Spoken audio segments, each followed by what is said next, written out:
It was a fantasy vacation for Natalee Holloway and her senior year companions from Alabama's Mountain Brook High School, who flew to Aruba in late May 2005 to celebrate their graduation on sun-drenched beaches and in lively nightclubs.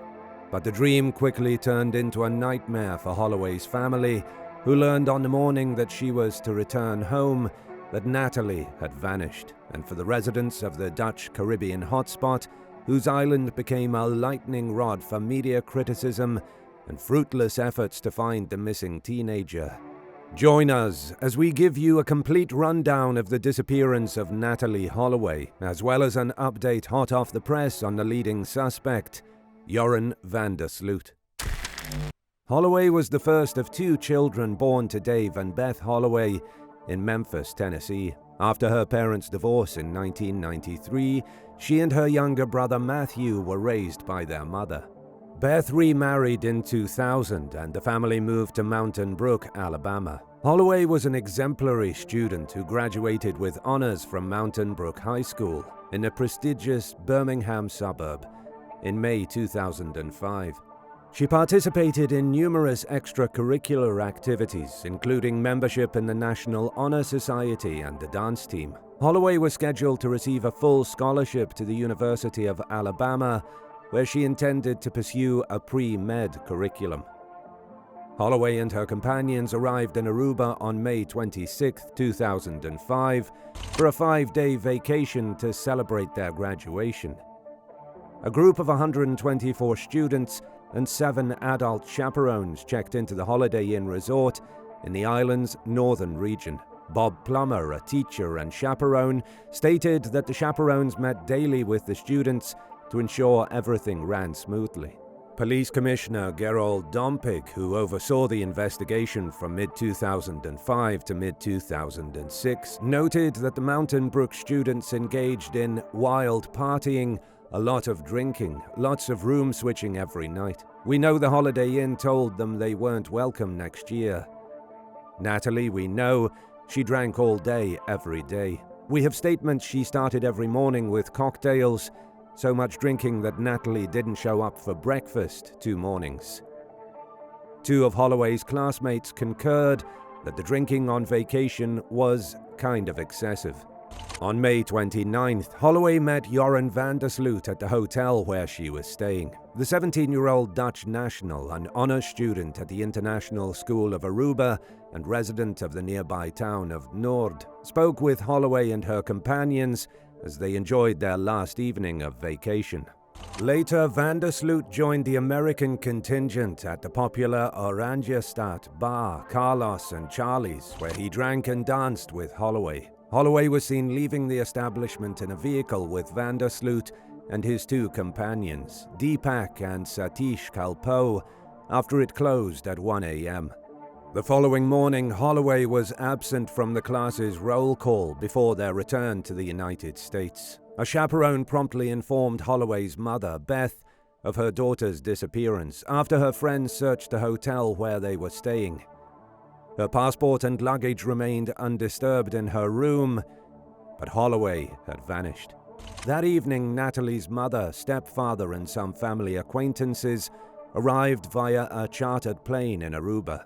Within 4 hours of touching down on the island, Holloway's parents provided the Aruban police with van der Sloot's name and address. Beth said that the night manager at the Holiday Inn provided her with van der Sloot's identity after recognizing him on a videotape of him speaking to Holloway. The parents, along with 2 Aruban police officers, headed to van der Sloot's residence to search for Holloway. Van der Sloot initially denied knowing Holloway, but later told a story that Deepak Kalpoe, who was at home with van der Sloot, confirmed. They claimed they drove Holloway to the California lighthouse area of Arashi Beach because she wanted to see sharks, before dropping her off at her hotel at approximately 2 a.m. Van der Sloot asserts that Holloway tumbled out of the car, but refused his help. As he and Kalpoe were driving away, he saw that Holloway was being accosted by a dark man wearing a black shirt, similar to security officers. As Holloway has not been officially declared missing yet, approximately 100 tourists and locals began searching the area. In the following weeks, the search was enlarged to include a volunteer team from Texas, Aruban police, Dutch Marines, and 3 F-16 fighter planes from the Netherlands. However, no trace of Holloway was found. On June 5th, the authorities believed they had made a breakthrough and arrested their first suspects. Former security officers of a hotel closed for renovations were the first suspects in the case, but they were released 8 days later. Paulus, Van der Sloot's father, and a party boat DJ would also be arrested and released by authorities. On June 9th, Van der Sloot and the Calpo brothers were arrested. Under pressure from Natalee's parents and government officials, the deputy police chief apprehended the 3 youths who were last seen with Holloway. The suspects changed their stories, with the Calpo brothers claiming they dropped off their friend and Holloway at a beach near the Holiday Inn, and Van der Sloot claiming he left her there to walk home. By July 4th, a magistrate would order the release of the Calpo brothers, but Van der Sloot would remain in custody for an additional 60 days. The remainder of July would see local authorities grasping at potential leads and fabricated tales. On the northeast coast of Aruba, hair strands were discovered adhered to a piece of duct tape and sent to the FBI crime lab in Quantico, Virginia. The hair strands were not Holloway's. Authorities also began draining the pond opposite the nearby Marriott Hotel, after receiving a report from a gardener who claimed to have seen Van der Sloot and the Calpos digging nearby. They abandoned the search when nothing was found. The Calpos were rearrested in August, but the siblings and Van der Sloot were released on the condition that they are still available to the police. The investigation continues, the senior officer informed the Associated Press. These releases do not conclude the Natalee Holloway case. In the months following his release, Van der Sloot gave several interviews in which he detailed his interpretation of the events. The most notable interview aired on Fox News over the course of 3 evenings in March 2006. During the interview, Van der Sloot revealed that Holloway wanted to have intercourse with him, but he declined because he didn't have a condom. He explained that Holloway wanted them to stay on the beach, but he had to go to school the next day. According to Van der Sloot, Satish Calpo picked him up around 3 a.m.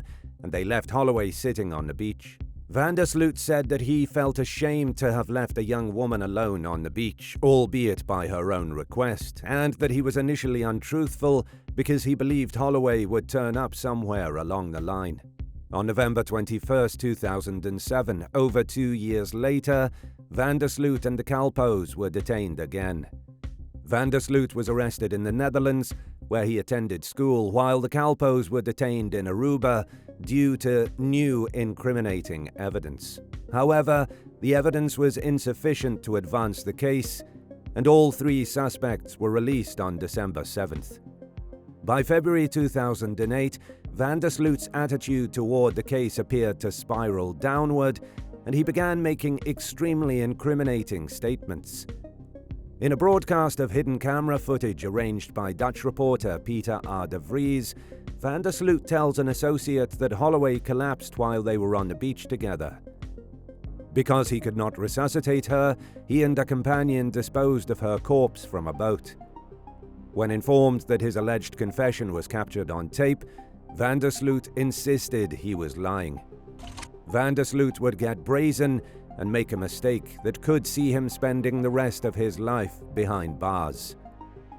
On March 29, 2010, Van der Sloot contacted John Q. Kelly, the legal representative for Holloway's mother, with an offer to disclose the location of Holloway's corpse and the circumstances surrounding her death, in exchange for an advance payment of $25,000 against a total of $250,000. After Kelly informed the FBI, they arranged to carry out the transaction as part of an undercover operation. Following the acceptance of $10,000 in cash that was documented by undercover investigators in Aruba, Van der Sloot had $15,000 wired to his Dutch account on May 10th. Authorities said that the information he provided was fraudulent because the home where he claimed Holloway's body was located had not been constructed at the time of her disappearance. On June 3rd, Vandersloot was charged with extortion and wire fraud in the U.S. District Court for Northern Alabama. A warrant for Vandersloot's capture was issued and sent to Interpol. Due to lax law enforcement, Vandersloot was able to flee to Peru. Astonishingly, some people still thought that Vandersloot was innocent. Events in Peru would change that belief. On May 30th, 2010, 5 years to the day after Holloway's disappearance, a 21-year-old business student named Stephanie Flores Ramirez was reported missing in Lima, Peru. 3 days later, her body was discovered in a hotel room registered in Vandersloot's name. On June 4th, Vandersloot was extradited to Peru after being detained in Chile on the murder allegation that he had killed Ramirez. According to Peruvian authorities, Vandersloot confessed to murdering Flores on June 7th after losing his composure because she accessed his laptop without permission and discovered information connecting him to Holloway. Vandersloot reportedly told Peruvian police that he knew where Holloway's corpse was and offered to help Peruvian authorities in their search. However, the authorities stated that questions regarding Holloway's disappearance were not asked during the interrogation. On June 11th, Vandersloot was charged with first-degree murder and robbery in Lima Superior Court. On June 15th, Aruban and Peruvian authorities disclosed an arrangement of cooperation, allowing Aruba's investigators to interrogate Vandersloot at the Miguel Castro Penitentiary. In an interview conducted from prison in September 2010, Vandersloot reportedly confessed to the extortion scheme, saying, "I wanted to get back at Natalee's family. Her parents have made my life difficult for the past 5 years." Vandersloot pleaded guilty to the murder of Ramirez on January 11, 2012, and was sentenced to 28 years in prison. Vandersloot was then convicted of narcotics trafficking in February 2021 while serving his sentence at the Chayapalca prison in Juliaca. Inside the prison, he had built up a narcotics trafficking operation. An additional 18 years were added to Vandersloot's original sentence. Vandersloot's legal nightmares won't end in Peru. The Peruvian government issued an executive order on May 10, 2023, accepting a provisional extradition request from U.S. authorities for the detained Vandersloot. Upon his return to the United States, Vandersloot will face a federal prosecution on charges of extortion and wire fraud, resulting from allegations that he tried to profit from his connection to the Natalee Holloway case. Edgar Alfredo Rabasa, director of Peru's Office of International Judicial Cooperation and Extraditions of the National Prosecutor's Office, said in a statement, "We will continue to collaborate on legal issues with allies such as the United States and many others with which we have extradition treaties." The Peruvian lawyer representing Vandersloot intends to submit a motion contesting the decision to provisionally extradite his client. A knowledgeable source in the extradition case stated that Vandersloot's extradition flight could occur within a week of the agreement's conclusion. According to a source, U.S. Marshals will accompany Vandersloot on the flight leaving from Lima. It is still being decided where the aircraft would land in the United States. If Vandersloot is found not guilty, he will be returned to Peru to complete his sentence. If he is found guilty, the Peruvian and American governments must concur on where he will serve his U.S. sentence and the rest of his Peruvian sentence. I was blessed to have had Natalee in my life for 18 years, and as of this month I have been without her for exactly 18 years. She would be 36 years old now, Beth Holloway said. It has been a very long and painful journey, but the persistence of many is going to pay off. Together, we are finally getting justice for Natalee. Brad Garrett, a former FBI special agent, speculated that economic or political concessions, such as sanctions relief, may have been behind the agreement between Peru and the United States. He said Vandersloot's extradition has great potential for the Natalee Holloway case. Having van der Sloot on US soil and facing a lengthy sentence in Peru, he may be motivated to leave Peru and may finally tell the truth, Garrett said. Is van der Sloot guilty in the disappearance of Natalee Holloway? Do you think he'll be charged with murder when he steps on US soil? We would love to hear what you think of this perplexing case, so please leave us a comment in the comments section. If you love our content and want to support the channel, feel free to check our web shop where you can find exclusive true crime merch brought to you by Bad Things.